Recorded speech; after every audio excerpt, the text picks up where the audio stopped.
The Gospel according to Mark chapter 12, I'm going to begin reading in verse 13. The word says this: Later they sent some of the Pharisees and Herodians to Jesus to catch him in his words. They came to him and said, Teacher, we know you're a man of integrity. You aren't swayed by men because you pay no attention to who they are, but you teach the way of God in accordance with the truth. Is it right to pay taxes to Caesar or not? Should we pay or shouldn't we? But Jesus knew their hypocrisy. Why are you trying to trap me? He asked. Bring me a denarius and let me look at it. They brought the coin and he asked them, Whose portrait is this and whose inscription? Caesar's, they replied. Then Jesus said to them, Give to Caesar what is Caesar's, and to God what is God's. And they were amazed at him. We're going to look at three kind of steps through this passage to help us get at what is happening. We're going to look at the con. Jesus is being conned. He's being deceived. He's being set up. There's a trap being laid for him. We're going to start with that. Then we're going to look at the challenge of the question they ask and why it's challenging and what Jesus is going to be forced to do with it. And then finally, we'll look at the conviction that Jesus brings to his questioners. So let's look at this con first.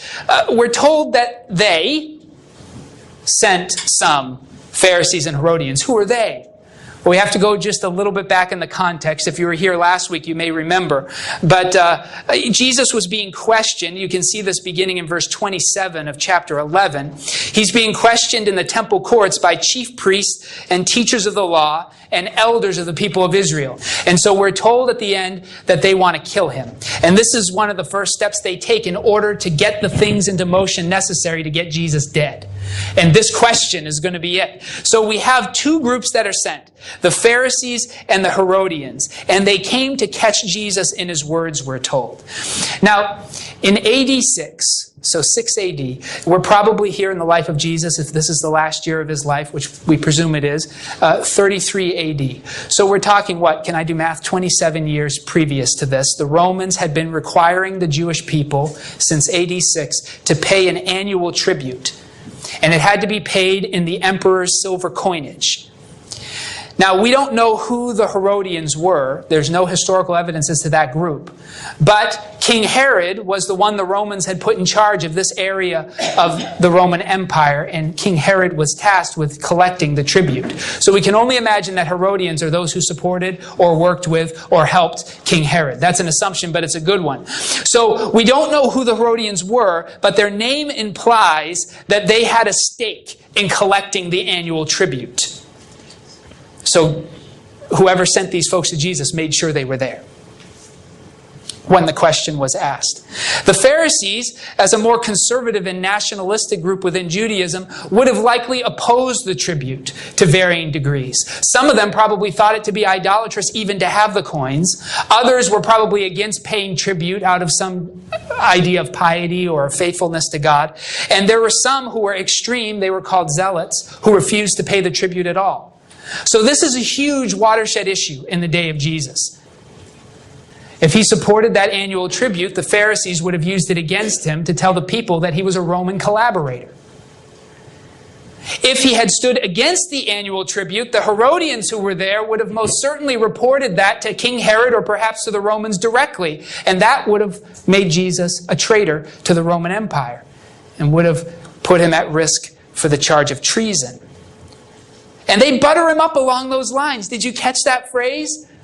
Teacher, we know you're a man of integrity. This is verse 14. You aren't swayed by men because you pay no attention to who they are, but you teach the way of God in accordance with the truth. We know you don't care who your audience is. We know that you don't care that if what you say gets you in trouble. We know you're going to speak the truth no matter the consequence. But they're setting him up. They're hoping he answers this one honestly, because there is no way he gets out of this without a noose.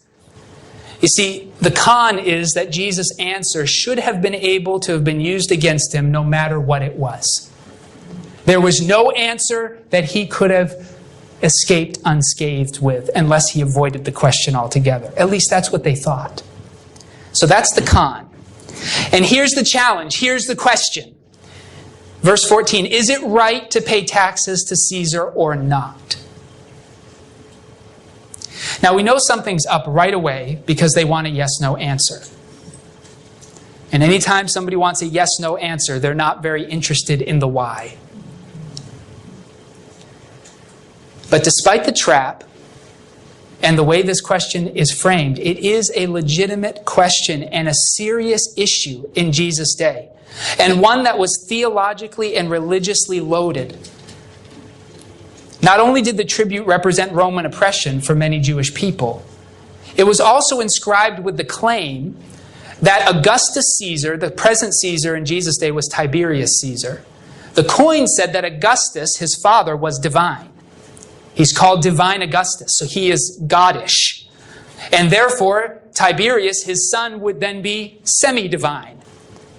So for some Jewish people in Jesus' day, it was blasphemous even to hold the money, let alone to pay the tribute. Beyond that, tied up in this debate was the question of the relationship faithful Jewish people were to have with the Roman government. What did they owe the Romans? This was a hornet's nest no matter which way Jesus stepped. And yet it still was a question that needed to be addressed. The con was that no matter what Jesus said, he'd be in hot soup. The challenge was for Jesus to address a significant social issue wrought with ideological peril and bound to be misunderstood in some meaningful and helpful way. So here's what Jesus does with it. I'm calling this the conviction. We're told in verse 15 that Jesus knew their hypocrisy. I want to define the word hypocrisy because the way we use it today is to say that you're a hypocrite if you say you believe one thing, but you do another. That's what we think the word means. But and we get the word hypocrite from the Greek word that's here, which is why it's translated that way. But we have to be aware that in Jesus' day, the word hypocrite, or in Greek, hypokrites, did not mean somebody who said one thing and did another. It was the Greek word for actor, performer. And so what Jesus is saying here, the text does not say that Jesus knew that these folks were not really good Jews. It's not saying that Jesus knew they didn't really love God. He's not saying that Jesus knew that they were pretending to be pious, but in truth, they were living all kinds of willy-nilly, wild, lascivious stuff. It's not saying that at all.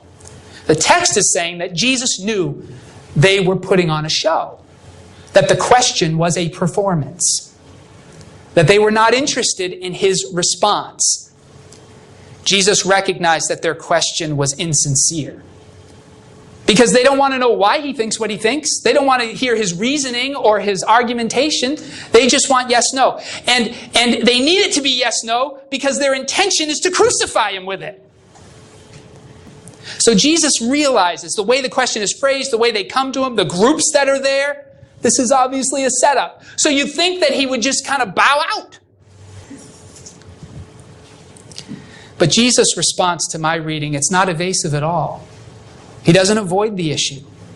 In fact, it's penetrating. It's ingenious. He finds this other way that's unimaginable to the people who are questioning him.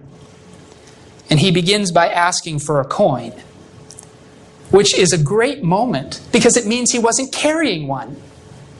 That should have pleased the Pharisees and any Jewish observers who believed the coins bordered on idolatry. Then Jesus asked them what was on the coin, and then he revealed what God's concern in these sorts of human behaviors really is. Give to Caesar what is Caesar. Give to God what is God's. Where is God's image? Look at Genesis chapter 1. Beginning in verse 26. Then God said, "Let us make man in our image, in our likeness, and let them rule over the fish of the sea and the birds of the air, over the livestock, over all the earth, and over all the creatures that move along the ground." So God created man in his own image. In the image of God he created him. Male and female he created them. So where is the image of God in this world? Is it on gold or silver? He's imprinted his image on us. The United States, Caesar, whatever nation is in rule, may own the coinage. But God has stamped his image on us. It's more or less Jesus saying, whatever you do with Caesar's money is between you and Caesar. but make sure you pay God's tribute, which comes from those that bear his image. So what is the tribute? Look back at Mark 12. Just in a few weeks, we're going to be talking about the passage that answers that question. It's in Mark chapter 12, beginning in verse 28. And the story we find is that one of the teachers of the law came and asked Jesus which is the most important of the commandments. And Jesus says this in verse 29. The most important one, answered Jesus, is this. Hear, O Israel, the Lord our God, the Lord is one. Love the Lord your God with all your heart and with all your soul and with all your mind and with all your strength. The second is this. Love your neighbor as yourself. There's no commandment greater than these. And then they go in, and when the man says, that's right, that's what the law is all about, Jesus says to him, you're not far from the kingdom of heaven. What is the tribute that God would have us give back? We're all caught up in how much of my money I have to give to the government. And God says, whose money is that? So they get to say what to do with it. But let me tell you what you'll never get away with, and that is giving my tribute to anybody else. And what is the tribute God requires? The context insists. It is that we love God with all that we are, and that we love our neighbors as ourselves. This is what God requires of those who bear his image. This is the tax that must be paid. He's concerned about what tribute you pay to him, not to Caesar. Now I want to define a word. The word love. Love is a choice for, biblically. Hate is a choice against. So God will say in the book of Malachi, Jacob I loved, Esau I hated. To choose for is love. So bound up in love biblically is this idea of loyalty. So we see God's love poured out for us. I don't know what God feels for you or me. I hope it's pleasant, but he doesn't tell us much about those things. What he tells us is that he loves us, and what he means is, I'm loyal to you. I made a commitment to you as a people from the beginning, as your creator, and then as your savior, and I will not back off from that choice. I will not be disloyal to the covenants I've made with you. I love you. And what God asks in tribute, in response from us, is that we repay his loyalty with loyalty of our own. That we choose him and remain loyal to him above all other things. So he says, love the Lord your God with all your heart, soul, and strength. In the Hebrew, mind is added in the Greek. But in the Hebrew, it's just the first three. The tribute God wants is our loyalty to him. And our loyalty to our neighbors. That we would be as loyal to the needs of our neighbors as we are loyal to our own needs. This is what it means to love, and this is the tax God requires. This is the tribute. You can waste all your time arguing about who gets this paper. But what God is concerned about is your loyalty. So could this be wrong to pay? Of course it could. If this indicates some sort of loyalty above all else to the one who collects it. But Jesus is not really concerned with the money or where it goes. What he's concerned with is whether or not you, as a being made in the image of God, are paying the tribute you owe to the one who marked you with his image. The same way the government requires us to pay back to them out of what they've marked with their image. And the tribute he wants is our loyalty to him above all else.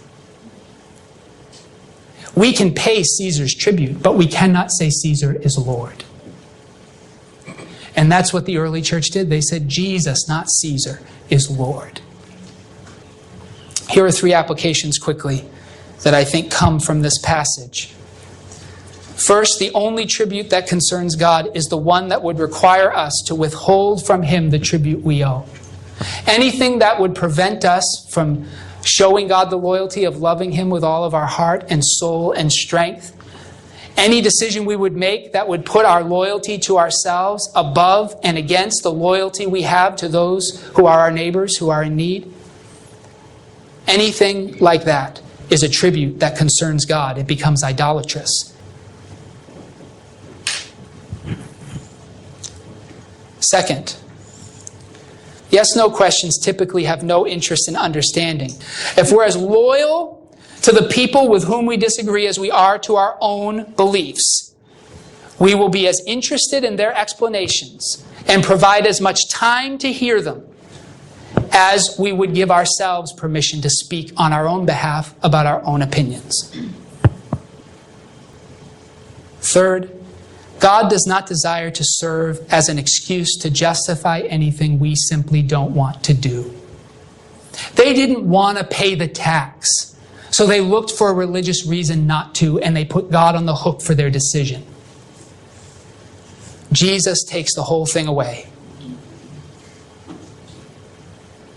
What he wants is that we love him, we show loyalty to him, we choose him above all other things, and we show the same loyalty to our neighbors as we show to ourselves in all that matters. This is God's tax. It's a weird way to use it. We don't like the word taxes. But Jesus introduced it with that story of the workers in the vineyard just previously. So again, I turn us to John chapter 21. And Jesus says to Peter, Peter, do you love me? Peter answers first like a human. I love you. Jesus says, do you love me? And what is happening there is that Peter had proven already that he was not loyal to Jesus above all else. That his life mattered more to him than his loyalty to Jesus. Because on the night Jesus was being tried and eventually would be crucified the next morning, Peter was asked 3 times if he knew Jesus. And he disowned him. He denied knowing him because he was fearful for his life. And so Peter reveals that whatever other loyalty he had to Jesus, there was one loyalty he had above all else, and it was to his own survival.